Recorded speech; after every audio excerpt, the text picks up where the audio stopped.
Oi pessoal, tudo bem?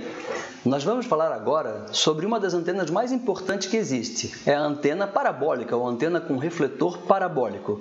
Qual é o princípio de operação da antena? Bem, a superfície parabólica, ela reflete na mesma direção e em todos os raios em fase, os raios que saem do alimentador ou do iluminador. Eu coloquei uma lâmpada aqui, mas no caso de antenas é uma antena, mas ainda assim se chama iluminador ou alimentador. Mesmo que a antena seja receptora, não é um comedor aqui, é alimentador de qualquer maneira.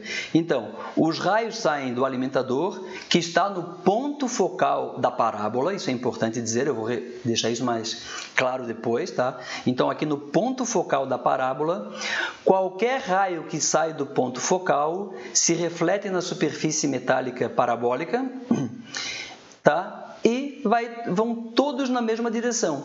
Certo? Isso é característica da função matemática parábola, né, e da lei de Snell. Tá? Então, todos se refletem na mesma direção. E, além disso, o tamanho do percurso, desde o alimentador até esse pontinho aqui, ó, essa frente de onda, é igual para todos os raios. Significa dizer que todos estão em fase. Como todos estão em fase e todos vão na mesma direção, tem um reforço bastante grande nessa direção e a antena, então, ela é bastante diretiva nessa direção. Se for receptora, a mesma coisa. O ganho diretivo dela, ela recebe bastante dessa direção. No caso de recepção, todos os raios seriam invertidos e os raios que vêm de longe, eles são todos concentrados no ponto focal aqui, onde está o meu alimentador, tá certo? Então, aqui tem uma animação que mostra a ideia. Eu tenho aqui o alimentador primário, né? A minha fonte primária de campo, geralmente para antenas parabólicas, geralmente é corneta, uma antena do tipo corneta, pode ser de polo também, outros tipos, mas geralmente é corneta. Ela radia uma onda, essa onda ilumina o refletor e é refletida. Então é uma onda esférica, mas aqui, ó, localmente ela é plana. Estão vendo esse vermelho aqui? Ó? Ele é localmente plano. Tá? Claro, depois ela vai decair com o quadrado da distância na região de campos distantes para qualquer antena, mas ela consegue transformar uma onda esférica em localmente plana e tem então um grande reforço aqui para a direita. Uma outra coisa importante que, se vocês olharem, como a parábola não é infinita, aqui na borda eu tenho alguns campos que vão para outras direções, tá certo? E esses campos que vão para outras direções, devido às difrações na borda do paraboloide aqui, da antena da superfície parabólica, na verdade, tá? Isso faz com que haja lóbulos menores no diagrama de radiação. Falando então no diagrama de radiação, aqui está, eu tenho então o alimentador, geralmente uma corneta no ponto focal da parábola, aqui é uma superfície parabólica e aqui está o diagrama de radiação. Então, eu tenho um diagrama bem diretivo, é uma antena bem direcional. E os lóbulos menores, até o lobo posterior aqui, eles se devem, sobretudo, à difração dos campos na borda da superfície parabólica. Esse princípio da superfície parabólica ele é usado em outras aplicações. Aqui, por exemplo, um fogão solar. Tá? Então, aqui você coloca a minha panela, em dias de sol bastante intenso, na África, por exemplo, no Brasil, por exemplo, tá? Isso é um fogão bastante eficiente. Então, os raios que vêm do Sol vêm praticamente paralelos aqui, né? O Sol está bem longe, e eles são todos refletidos e se concentram aqui no ponto focal. O ponto focal é a panela e a comida esquenta. Tá? Uma ideia engenhosa, não gasta gás, não gasta energia elétrica, é um fogão bem barato, tá certo?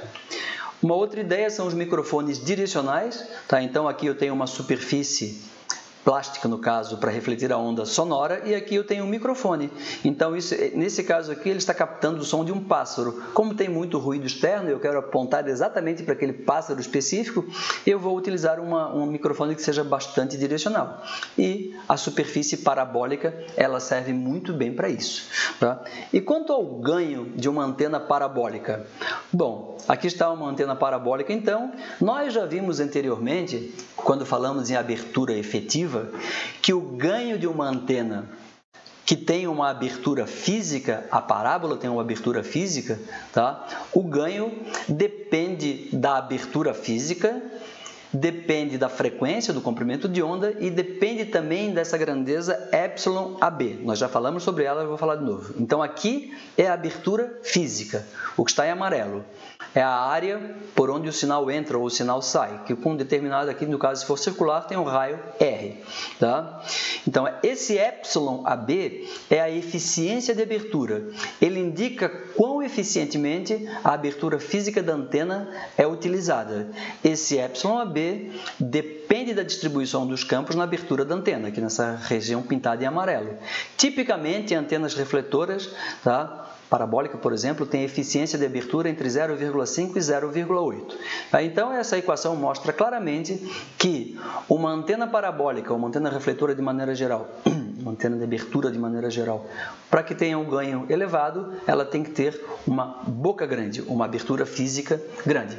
Grande sempre em relação ao comprimento de onda. Tá? Valores típicos de antenas parabólicas de ganho, alguma coisa da ordem de 20 dBi até 50 dBi. Existem antenas parabólicas com ganho muito maior do que esse, tá? Menor também, tá? Mas aqui são os valores típicos. A grande maioria das antenas parabólicas tem ganho nessa faixa de 20 dBi, ou seja, 100 até 50 dBi, 10 elevado à quinta. Tá? Como eu tinha dito e reiterei, vou reiterar de novo, o alimentador sempre deve estar no foco da parábola. Tá? Então, ele estando no foco da parábola, todos os raios são refletidos paralelos, né? Numa direção única, e todos em fase, com o alimentador no foco. Se eu, por acaso, pegar esse alimentador e deslocar aqui do foco, olha o que acontece com os raios refletidos. Então, todo o funcionamento da antena parabólica foi prejudicado porque o alimentador está fora do foco. Então, reiterando, o alimentador sempre deve ficar no foco da parábola para que ela funcione da maneira que a gente quer, que está aqui. Tá certo? Eu tenho mais de um tipo de superfície parabólica, uma delas é o cilindro parabólico, então a curva matemática aqui, ó, é a parábola. Essa curva aqui, ó, dessa linha aqui da borda é a parábola. Se eu pegar essa parábola e fizer ela deslizar ao longo do eixo vertical, ela vai me descrever o que se chama de cilindro parabólico. É como se fosse uma calha. Tá? Esse cilindro parabólico, ele foi obtido por translação de uma parábola e ele não tem um ponto focal, ele tem uma linha focal. Nessa linha focal, eu coloquei, por exemplo, uma antena de polo e ele vai radiar ou receber sinais que vêm dessa direção aqui da frente dele. Esse cilindro parabólico é uma das primeiras antenas utilizadas, tá? Hertz também utilizou, além das antenas do tipo loop, ele usou também cilindro parabólico nas suas experiências no final do século XIX para provar a existência de ondas eletromagnéticas. A antena parabólica mais comum é o paraboloide de revolução. Em vez de deslizar a curva matemática parábola, eu a faço girar. Tá? Então, eu pego a parábola e giro, tem uma revolução, tem o paraboloide de revolução, ele é simétrico, ele tem um único, então, um ponto focal, não mais uma linha focal, e é nesse ponto focal que eu coloco o alimentador. Aqui tem uma cornetinha, então. Tá? Tem também o paraboloide truncado. Eu não preciso metalizar toda essa parte colorida. Então, aqui, ó, nessa parte preta aqui, é onde tem superfície metálica. Essa antena também é conhecida como pele de laranja. Ao menos em inglês e em francês, é conhecido como antena pele de laranja. É um paraboloide truncado. Toda essa parte cinza aqui é nada, é ar. É só a curva matemática teórica. Tá? Essa parte preta é, de fato, a metalização. Então, essa antena ela é bem larga num plano e bem estreita no outro. Isso tem influência no seu diagrama de radiação. Já falo um pouco mais sobre isso.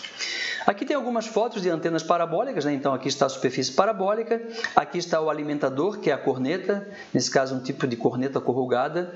Esse tipo de antena, a gente vê que o alimentador está sempre no foco, e tem uma perfeita simetria entre o eixo da parábola e a posição do alimentador. Está aqui. Aqui tem um outro exemplo também de uma antena parabólica. Nesse caso, a superfície metálica não é contínua, é uma tela metálica, e a espessura aqui da tela, a separação aqui da tela tem que ser muito menor do que o comprimento de onda. Essa antena aqui é uma antena que funciona na banda C. Banda C, frequência da ordem de 3, 4, 5 GHz. Então, o comprimento de onda, por exemplo, em 3 GHz, o comprimento de onda é de 10 centímetros. Então, o espaçamento aqui, basta que seja menor do que 1 centímetro, que já faz com que a antena funcione bem. E economiza material, fica mais leve, a chuva pode passar aqui, o vento, etc. Tá bom? A gente vai falar depois, numa outra aula, sobre a influência da rugosidade da superfície no desempenho da antena. Tá? Isso é mais para frente.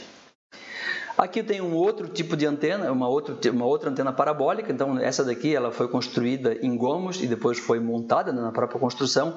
Essa daqui, na corneta, eu tenho um transdutor ortomodal que consegue separar as duas polarizações, polarização horizontal e vertical. Então, isso aqui eu já tinha falado sobre isso na aula sobre polarização, dê uma olhada lá, quem já esqueceu. Então, esse transdutor ortomodal, por um dos cabos sai o sinal com polarização horizontal, no outro sai com polarização vertical. E a emissora, ela pode escolher qual que ela vai jogar no ar, por exemplo. Tá certo? Aqui uma outra antena parabólica feita com grade. Nesse caso, o elemento aqui, ó, que está o alimentador, tá? A fonte primária dos campos, ele tem polarização vertical, o campo elétrico sai na vertical, induz correntes nessas varetinhas e essa onda é refletida. Se eu quisesse mudar essa antena para polarização horizontal, não basta girar o alimentador, eu tenho que também girar a superfície refletora. Senão, se essa onda aqui, se esse alimentador radiasse uma onda com polarização horizontal, essa onda não induziria correntes nenhuma nessas varetinhas verticais e passaria direto, não teria reflexão, a antena não funcionaria, tá certo? Então é um cuidado que deve ser tomado. Já soube de casos de pessoas na prática que fizeram isso, simplesmente giraram aqui só a cornetinha e a antena deixou de funcionar e ficaram um tempão procurando a causa. Deve ser um problema de conexão. Na verdade, esqueceram de girar a superfície refletora também. Quando a superfície é contínua ou é uma grade nas duas direções, não tem problema, mas nesse caso aqui, que as varetinhas estão numa direção única, é um cuidado adicional que deve ser tomado. Tá? Aqui nós temos uma antena que é um paraboloide truncado, feito com grade, com polarização vertical, nesse caso, e tem uma folha de especificação real do fabricante. Tá? Então, essa antena é usada para Wi-Fi, faixa de frequência de 2,4 a 2,5 GHz, tá? A largura de banda de 100 MHz, o ganho dela é de 24 dBi, 10 elevado a 2,4 em valor absoluto. A polarização na foto está vertical, mas eu posso girá-la, obviamente. Se eu girar a antena, ela vai ter polarização horizontal. Tá? A largura de feixe de meia potência no plano vertical é 13 graus. Tá? A largura de feixe de meia potência no plano horizontal é menor, 9,5 graus, então o diagrama é assimétrico. Por que isso? A gente vê claramente, essa antena ela é maior na horizontal e ela é menor na vertical. Então, ela é mais diretiva onde ela é maior. Como ela é maior na horizontal, ela é mais diretiva no plano horizontal. Então, o feixe é mais estreito nesse plano. Já no plano vertical, como a antena é mais baixinha, ela tem um feixe maior, ela é menos diretiva no plano vertical. A relação frente-costas é maior do que 30 decibéis, então a razão entre o que ela envia para frente e o que envia para trás é 30 decibéis. 30 decibéis corresponde a um fator 1000 na potência, então o fabricante me garante que o que está indo para trás, na direção oposta à principal, é menos do que 1 milésimo do que o que vai para trás é menos do que 1 milésimo do que vai para frente, tá certo? Então, 30 dB, uma relação de 1000 na potência do que vai para trás e do que vai para frente. Relação frente e costas. Nessa faixa de frequência, a impedância nominal é de 50 ohms, mas ela varia um pouquinho para cima e para baixo, de maneira que dentro dessa faixa, o coeficiente de onda estacionário é menor do que 1,5. ou 1,5 para 1, que é 1,5. É usual apresentado dessa maneira também, tá certo? 1,5 significa um coeficiente de reflexão, um módulo de 0,2. Quando o coeficiente de onda estacionária é 1,5, PSWR, o coeficiente de reflexão tem módulo 0,2. Isso implica em 4% na reflexão na potência. Então, o fabricante me garante que nessa faixa, a potência refletida por conta de descasamento de impedância, pelo fato de a impedância não ser exatamente 50 ohms, essa reflexão é menor do que 4% da potência que chega na antena. Então, tem alguns detalhes mecânicos aqui, etc. Tá? Então, os detalhes elétricos aqui a gente já conhece bem, a gente já teve aulas sobre isso. Tá? Aqui tem outros exemplos de antenas com paraboloide truncado, ou casca de laranja. Essa daqui é bastante utilizada em radar, né? Radar de aeroporto. Então, ela é bem grande na horizontal e bem pequena na vertical. Então, o diagrama ele é bem estreito no plano horizontal, mas ele é largo no plano vertical. No plano horizontal, então, a antena ela gira. Ela gira de maneira a fazer a varredura do plano horizontal. Ela tem um diagrama bem estreito no plano horizontal, por conta dessa simetria. É uma superfície parabólica, truncada. E aqui está o alimentador, que nesse caso é uma corneta. Tá? Aqui um outro exemplo, também antena de aeroporto. Tá? Então, de novo, um paraboloide truncado, exatamente a mesma coisa que eu falei agora. Tá? Aqui eu tenho o exemplo de uma antena com radome, né? Então, muitas vezes a pessoa vê isso daqui, o que é isso? Uma bola de golfe gigante? Não. É o radome, é uma proteção dielétrica que se coloca na antena para proteger a antena de intempéries, chuva, qualquer coisa mecânica, ou mesmo para esconder a antena, tá certo? Então, aqui, obviamente que esse radome é uma casca dielétrica, se fosse metálica a antena não funcionaria, né? E essa casca dielétrica tem que ser tal que ela seja transparente à passagem da onda. A onda não tem que bater no radome e simplesmente passar direto. Tá? Aqui eu tenho alguns exemplos de antenas parabólicas com supressores de lóbulos menores. Tá? Então, aqui, ó, essa foto foi feita no Morro da Cruz, em Florianópolis. Lá, quem conhece Florianópolis, no Morro da Cruz, mais ou menos como a Avenida Paulista, tem muitas torres de antenas, muitíssimas torres de antenas. Então, é muito fácil uma antena interferir com outra de diferentes emissoras de rádio, TV, etc. Tá? Então, aqui ó, eu tenho duas antenas parabólicas, três na verdade. Tá?